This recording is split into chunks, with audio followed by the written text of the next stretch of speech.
കഴിക്കാൻ എടുത്തോണ്ടി ഡേയ്സമ്മേ. ആ എടുക്കോ അമ്മച്ചി. അമ്മച്ചി മാളൂനെ വിളിച്ചില്ലേ? ഓ, ആ കൊച്ചിനൊന്നും വേണ്ടാന്ന് തോന്നുന്നു. പാവം, അതിന്റെ ഒരവസ്ഥ കാണുമ്പോഴേ സങ്കടം തോന്നുവാ. എന്തു പറ്റി അവൾക്ക്? ഓ, ഇതീ കൂടുതൽ അവക്കിനി എന്നാ പറ്റാനാടി? നല്ല പ്രായത്തിൽ കെട്ടിയൻ ഉപേക്ഷിച്ചു പോകാന്ന് വെച്ചാ പിന്നെ ആ കൊച്ചു ജീവിച്ചിരുന്നിട്ട് കാര്യമുണ്ടോ? വെറുതെ അല്ല കണ്ണി കണ്ട ഗുളിയൊക്കെ പറക്കി തിന്ന് ആ കൊച്ചു ചാകാൻ നോക്കിയത്. അമ്മച്ചി, അതൊന്നും ഇനി മനസ്സിൽ നിന്ന് കളഞ്ഞില്ലേ? മാളൂനെ ഭക്ഷണം കഴിക്കാൻ വിളിക്കാനല്ലേ ഞാൻ പറഞ്ഞത്. ദേ, വിളിക്കാൻ ചെന്നപ്പോഴേ കണ്ട കാഴ്ചയുടെ കാര്യാ ഞാൻ ഈ പറഞ്ഞത്. ആ പെണ്ണിന്റെ കണ്ണീന്നേ കൂടുകൂടാ കണ്ണീരൊഴുകുകയായിരുന്നു. ഒന്നും കഴിക്കുന്നില്ലെന്ന് അവളോട് ചോദിച്ചപ്പോ ഒരൊറ്റ കരച്ചിലാ. അത് കണ്ടിട്ട് എന്റെ ചങ്ക് പൊടിഞ്ഞു പോയി ഡേയ്സമ്മ. ഡേയ്സമ്മേ, നിന്നോടുള്ള സ്നേഹം കൊണ്ട് ഞാൻ പറയുവാ, ഒരിക്കൽ ചാകാൻ ശ്രമിച്ച പെണ്ണാ അവള്. ദേ, ഇവിടെ നിന്ന് മനസ്സിൽ ആധി കയറ്റി ഇനിയും അവക്ക് അങ്ങനെ ചെയ്യാൻ തോന്നില്ലെന്ന് ആര് കണ്ടു? ഭാഗ്യത്തിന് അന്ന് നീ കണ്ടു എന്ന് വെച്ച് എല്ലാ തവണയും ദൈവം തമ്പുരാൻ നമ്മുടെ കൂടെ നിൽക്കണമെന്നില്ല. ഒന്നാമതേ നമുക്ക് കഷ്ടകാലമാ. അതിന്റെ കൂട്ടത്തില് നമ്മളായിട്ട് എന്തിനാ ഡേയ്സമ്മേ വീട്ടിൽ പടിമരണം വിളിച്ച് കയറ്റുന്നേ?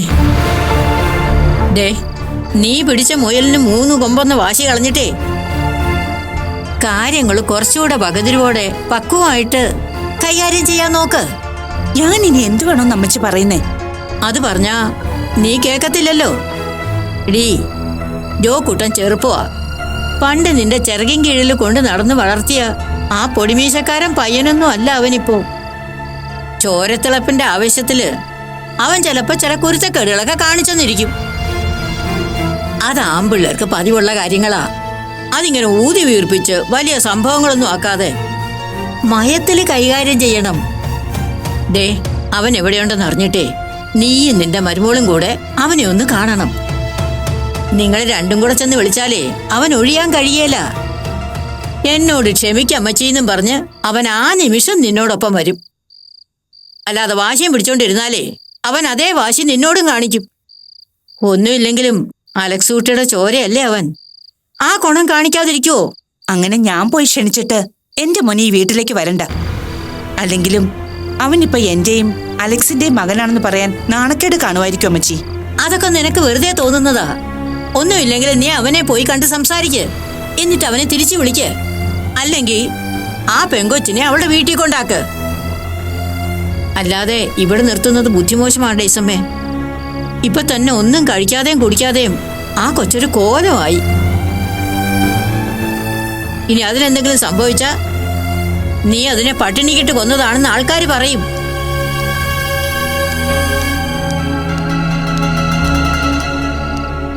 കഴിക്കെടുത്തില്ല ആന്റി? അല്ല, നിനക്ക് വേണ്ടാന്ന് അമ്മച്ചി പറഞ്ഞു. ആര് പറഞ്ഞു? ഞാൻ അമ്മച്ചിയോട് പറഞ്ഞു എനിക്ക് വേണ്ടാന്ന്. അല്ല, കഴിക്കാൻ വിളിച്ചപ്പോ നീ ഒന്നും മിണ്ടിയില്ല. ഞാൻ വിചാരിച്ചു നിനക്ക് വേണ്ടായിരിക്കുന്നു. ആര് പറഞ്ഞു വേണ്ടാന്ന്? എനിക്ക് നല്ല വിശപ്പ്. ആന്റി ഇരിക്കെ, നമുക്ക് കഴിക്കാം. ഇനിയിപ്പോ ആരെയും കാത്തിരിക്കേണ്ട കാര്യമൊന്നുമില്ലല്ലോ. ആന്റി, നമുക്ക് ഒരുമിച്ച് കഴിക്കാം അല്ല അമ്മച്ചി? അതാ നല്ലത്. ഇരിക്കെ ആന്റി, ഇരിക്കെ.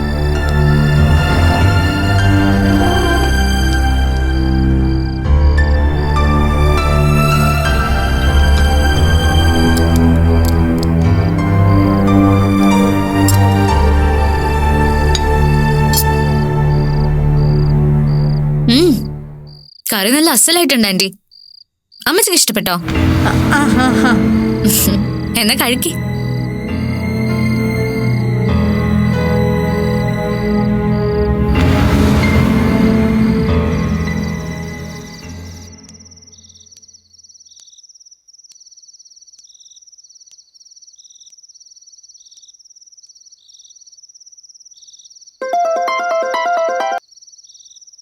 ഹലോ അപ്പോ, എന്താ രാത്രിയില്?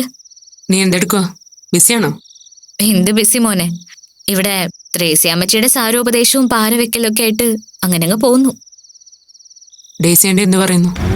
ആന്റി എന്ത് പറയാൻ, എന്നെ വിഷമിപ്പിക്കണ്ടെന്ന് കരുതിയാവും ഉള്ളിലെ സങ്കടങ്ങൾ മറിച്ച് കൂടുതൽ സ്ട്രോങ് ആണെന്ന് വരുത്തി തീർക്കാനുള്ള ശ്രമത്തിലാ പാവം. ഡോക്ടറുടെ എന്തെങ്കിലും ന്യൂസ് ഉണ്ടോ? ഒരറിവുമില്ല. അങ്ങനെ ഒരാളെ കുറിച്ച് ട്രേസി അമ്മച്ചി അല്ലാതെ മറ്റാരും ഇവിടെ മെൻഷൻ ചെയ്യുന്ന പോലും ഇല്ല. ഡോക്ടർ പിന്നെ വിളിക്കുകയോ മെസ്സേജ് അയക്കുകയോ അങ്ങനെ വല്ലതും ചെയ്തിരുന്നോ? എന്റെ നമ്പറിലേക്ക് അങ്ങനെയുള്ള അത്ഭുതങ്ങളൊന്നും സംഭവിച്ചിട്ടില്ല. ഇനി ആന്റിയെ വിളിക്കോ മെസ്സേജ് അയക്കോ ചെയ്തിട്ടുണ്ടോന്ന് എനിക്കറിയില്ല. ഇല്ല, അങ്ങനെ ഉണ്ടാവാൻ ചാൻസ് ഇല്ല. അപ്പോ ഉണ്ടെങ്കിൽ ആന്റി എന്നോടത് സൂചിപ്പിച്ചെന്നെ. അല്ല, നീ എന്താ വിളിച്ചേ? മാളു, നമുക്ക് നാളെ ഒന്ന് കണ്ടാലോ? ഓ, പിന്നെന്താ, കാണാലോ. എന്തുപറ്റി? എനിക്ക് നിന്നോട് കുറച്ച് കാര്യങ്ങൾ സംസാരിക്കാനുണ്ട്. എന്താടാ പതിവിൽ കവിഞ്ഞൊരു ഗൗരവം? എന്താ ടോപ്പിക്ക്? നമ്മുടെ ഡോക്ടറാണോ? അതൊക്കെ നേരിട്ട് പറയാം. അപ്പൊ ഞാനൊരു കാര്യം ചെയ്യാം. രാവിലെ ഞാൻ നിന്റെ വീട്ടിലേക്ക് വരാം. നമുക്ക് പകല് അവിടെ കൂടാം. അത് വേണ്ട മാളു, നമുക്ക് പുറത്തെവിടെയെങ്കിലും വെച്ച് കാണാം. അതാ നല്ലത്. അതെന്താടാ, എനിക്ക് ആ വീട്ടിലേക്ക് പ്രവേശനമില്ലെന്നാണോ? അങ്ങനെ ഞാൻ പറഞ്ഞില്ലല്ലോ. നാളത്തെ കാര്യം ഞാൻ ഉദ്ദേശിച്ചത്. ഇവിടെ വെച്ച് നമുക്ക് സ്വസ്ഥമായിട്ട് സംസാരിക്കാൻ ചിലപ്പോൾ പറ്റിയെന്ന് വരില്ല. അതുകൊണ്ട് ആ പുറത്ത് വെച്ച് കാണാന്ന് പറഞ്ഞു.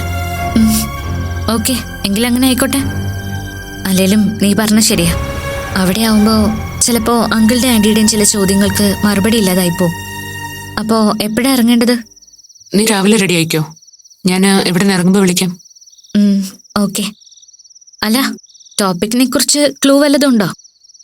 ഒന്ന് പ്രിപ്പയർ ചെയ്യാനാ. അങ്ങനെ ക്ലൂ തന്ന് പ്രിപ്പയർ ചെയ്യാൻ നാളെ വാക്കിൻ ഇന്റർവ്യൂനൊന്നും അല്ല ഞാൻ വിളിച്ചത്. അല്ലാതെ ചില കാര്യങ്ങൾ സംസാരിക്കാനാ. ഓക്കെ സർ, അപ്പോ നമുക്ക് നാളെ കാണാം. വേറെ വിശേഷമൊന്നുമില്ലല്ലോ? ഇല്ല. Okay, bye. Good night. Good night.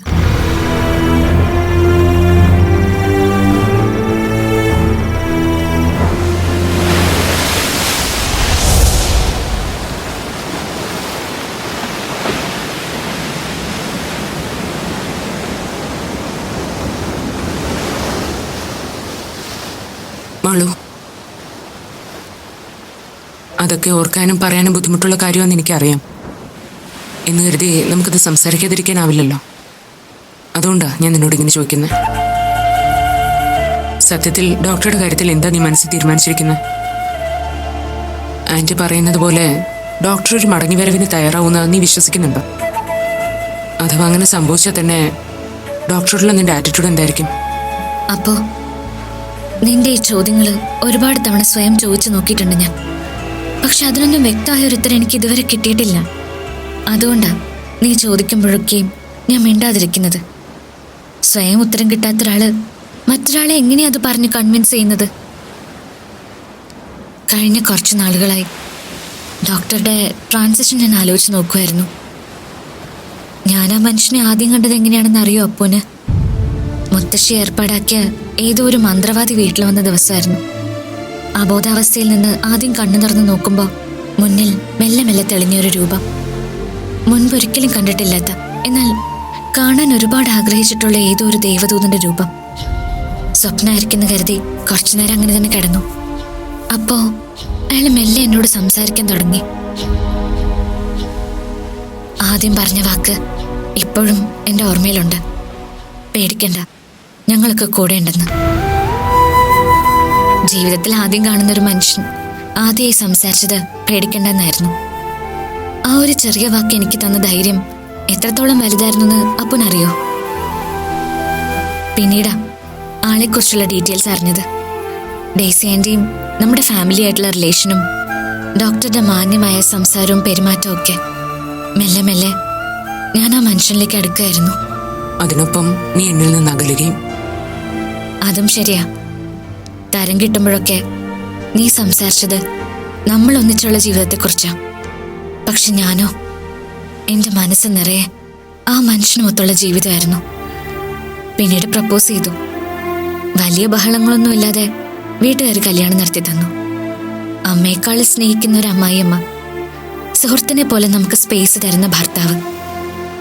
ജീവിതം സ്വർഗതുല്യാവാൻ ഒരു പെണ്ണിന് ഇതിനപ്പുറം വേറെ എന്താ വേണ്ടത്? നമ്മളെ വിഷമിപ്പിക്കുന്ന എന്ത് പ്രോബ്ലത്തിനും എത്ര ഈസി ആയിട്ടാ ഡോക്ടർ സൊല്യൂഷൻ പറഞ്ഞു തന്നിരുന്നത്. ആ ഒരു പ്രസൻസ് തന്നെ നമ്മുടെ മനസ്സിലുണ്ടാക്കുന്ന ഒരു കോൺഫിഡൻസ് ലെവൽ വളരെ വലുതാ. അപ്പോ നിനക്ക് ബോറടിക്കുന്നുണ്ടോ ഞാൻ എൻ്റെ ഭർത്താവിൻ്റെ ഗുണഗണങ്ങൾ വർണ്ണിക്കുന്ന കേട്ടിട്ട്? അതോ മനസ്സുകൊണ്ട് നീ എന്നെ കളിയാക്കുവാണോ? ഒരിക്കലും ഇല്ല മാളു. എനിക്കും ഇതൊക്കെ അറിയാവുന്ന കാര്യമല്ലേ. ഇപ്പൊ ആലോചിക്കുമ്പോ ആ മനുഷ്യൻ എന്നെ ചതിച്ചു എന്നോർത്തല്ല എന്റെ വിഷമം. അയാള് ഇത്രയും നാളും എന്റെ മുന്നിൽ ഒരു മുഖംമൂടിയായിരുന്നല്ലോ എന്ന് ആലോചിക്കുമ്പോഴാ. പക്ഷെ അപ്പോ ഒരു കാര്യം നിനക്കറിയോ, ഇപ്പോഴും അയാളെ വെറുക്കാനോ ഉപേക്ഷിക്കാനോ ഒന്നും എന്റെ മനസ്സിനാവുന്നില്ല. ഒരു 10% സാധിച്ചിരുന്നെങ്കിൽ അയാളുടെ സാന്നിധ്യം ഉണ്ടായിരുന്ന ആ വീട്ടിൽ ഞാൻ എപ്പോഴേ പോകുന്നേനെ. അതുകൊണ്ടൊക്കെ തന്നെ ആവണം അയാളുടെ അമ്മയെ പോലെ അയാൾ മടങ്ങി വരുന്ന ഞാനും പ്രതീക്ഷിക്കുകയും വിശ്വസിക്കുകയും ഒക്കെ ചെയ്യുന്നത്. അപ്പോ ഡോക്ടറിനോട് നിനക്ക് ഇപ്പോഴും വെറുപ്പില്ല അല്ലേ? വെറുപ്പില്ല, പക്ഷെ പഴയതുപോലെ അയാളെ എനിക്കിനി സ്നേഹിക്കാൻ പറ്റുമെന്ന് എനിക്ക് തോന്നുന്നില്ല. കഴിഞ്ഞതൊക്കെ മറക്കണമെന്ന് ഉപദേശിക്കാൻ എല്ലാവർക്കും എളുപ്പമാണ്. പക്ഷെ മറക്കുന്നത് അത്ര എളുപ്പമുള്ള പണിയൊന്നുമല്ല. വിശേഷിച്ചും സ്നേഹിച്ച ഒരാള് നമ്മളെ വഞ്ചിച്ച കാര്യത്തില്, അല്ലേ അപ്പോ? ഇപ്പോഴത്തെ മാനസികാവസ്ഥയിൽ അതത്ര എളുപ്പമല്ലെന്ന് നിനക്ക് തോന്നുന്നതാ മാളു. എന്റെ അഭിപ്രായത്തിൽ ഏറ്റവും എളുപ്പം മറക്കുന്നത് തന്നെയാ. നിനക്കറിയോ, എന്റെ ഈ തീരുമാനം നമ്മളെ 2 വീടുകളുടെയും സന്തോഷത്തെയും സ്നേഹത്തെയും ഇല്ലാതാക്കിയപ്പോ എല്ലാവരും എളുപ്പം മറന്നത് നമ്മൾ സ്നേഹത്തോടെ കഴിഞ്ഞിരുന്നൊരു കാലമായിരുന്നു. ആ സമയത്തൊക്കെ ഞാനും അങ്ങനെ ഒരു പാസ്റ്റ് എനിക്കുണ്ടായിരുന്നു എന്ന് ബോധപൂർവ്വം മറക്കാൻ ശ്രമിച്ചു. ഇപ്പൊ ഈ അനുഭവിക്കുന്ന ഒറ്റപ്പെടലും അവഗണനയോ യഥാർത്ഥ ജീവിതം എന്ന് വിശ്വസിച്ചു. പിന്നീട് ഒരുപാട് സ്ട്രഗിൾ ചെയ്തതിന് ശേഷം എന്നെ VP അമ്മയും ആണായി തന്നെ അക്സെപ്റ്റ് ചെയ്തു. പഴയതിനെ കളി ഇരട്ടിയായി സ്നേഹിച്ചു. അതുപോലെ തന്നെ മുരളി അങ്കിളും അശ്വതി ആന്റിയൊക്കെ പഴയതുപോലെ മടങ്ങി വന്നു. അപ്പോഴും ഞാൻ ഒറ്റയ്ക്ക് സ്ട്രഗിൾ ചെയ്ത എന്റെ പാസ്റ്റ് ഞാൻ മറക്കാൻ ശ്രമിച്ചു. കുറെയൊക്കെ അതിൽ വിജയിക്കുകയും ചെയ്തു. ഇപ്പൊ ഓർമ്മയിലുള്ളത് നമ്മുടെ ആ പഴയ ജീവിതം. എനിക്കൊരു പ്രശ്നം വന്നാ നീയും നിന്റെ ഫാമിലി ഇടപെടും പോലെ, നിനക്കൊരു പ്രശ്നം വന്നാ VP അമ്മയൊക്കെ ഇടപെടുന്നത് പോലൊരു ജീവിതം. പോട്ടെ, നിന്റെ കാര്യമില്ല നമ്മൾ പറഞ്ഞു തന്നെ, അത് പറ. അപ്പോ ഡോക്ടർ തിരിച്ചു വന്നാ ഇപ്പോഴും നിനക്ക് അയാളെ സ്വീകരിക്കാൻ പറ്റും അല്ലേ? അപ്പോ ഒരാളെ നമ്മൾ വെറുക്കുന്നില്ല എന്ന് പറഞ്ഞാ അയാളെ നമ്മൾ സ്നേഹിക്കുന്നുണ്ടെന്നാണോ അർത്ഥം? ഒരുപക്ഷെ ഡോക്ടർ മടങ്ങി വന്ന അയാളെ പഴയതുപോലെ സ്നേഹിക്കാൻ പറ്റുമെന്ന് എനിക്കറിയില്ല.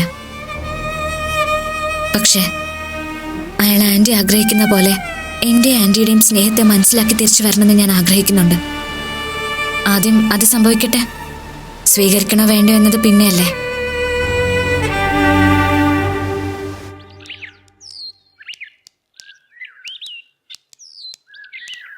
എന്താ കുഞ്ഞേ? മാളുവിനെ ഒന്ന് വിളിച്ചു നോക്കാന്ന് കരുതി. വിളിച്ചു നോക്ക്, കിട്ടിയാ ഭാഗ്യം. മറ്റേ അവതാരം കൂടെ ഉണ്ടെങ്കിൽ ഫോൺ എടുക്കുന്നത് കണക്കാ.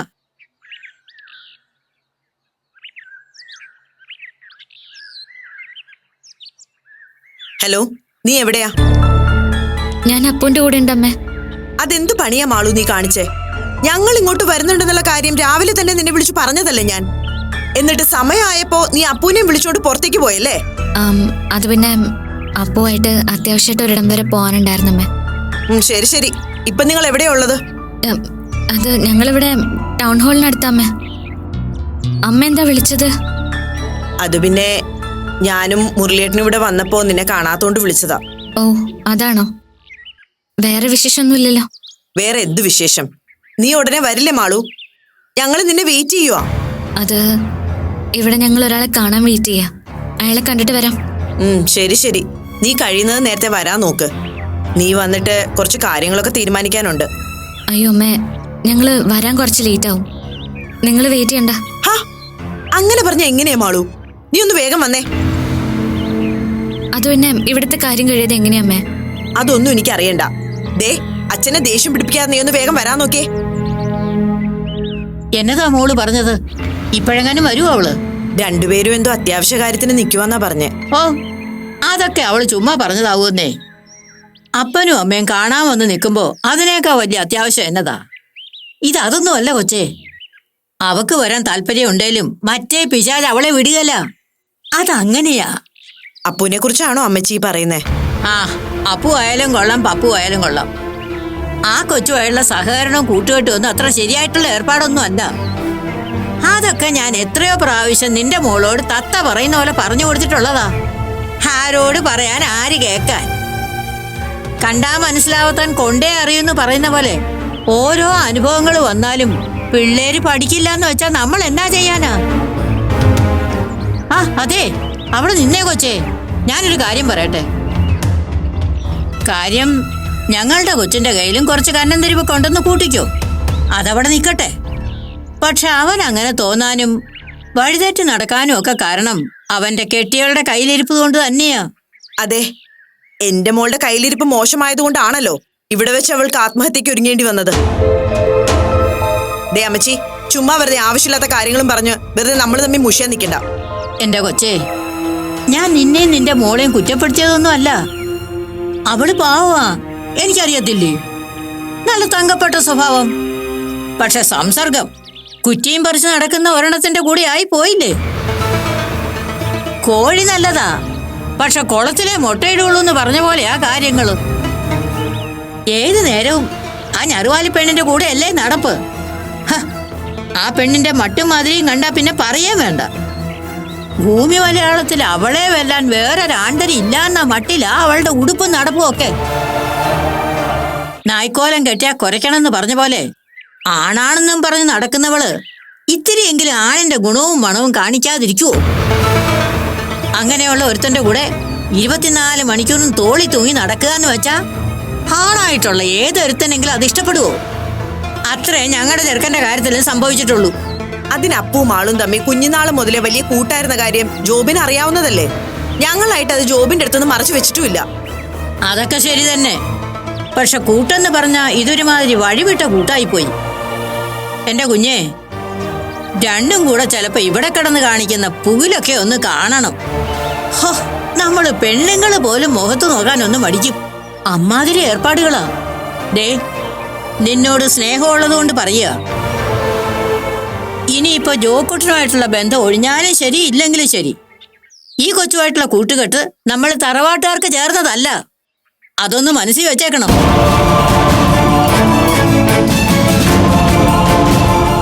ഓ, പറഞ്ഞ അത്ര സൂചിച്ചിട്ടില്ല.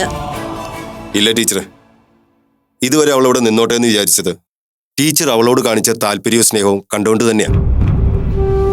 പക്ഷെ ഇനി അങ്ങോട്ട് അവളെ ഇവിടെ ഒരു അനാഥക്കുട്ടിയെപ്പോലെ നിർത്താൻ ഞങ്ങൾക്ക് തീരെ മനസ്സില്ല, താല്പര്യവുമില്ല.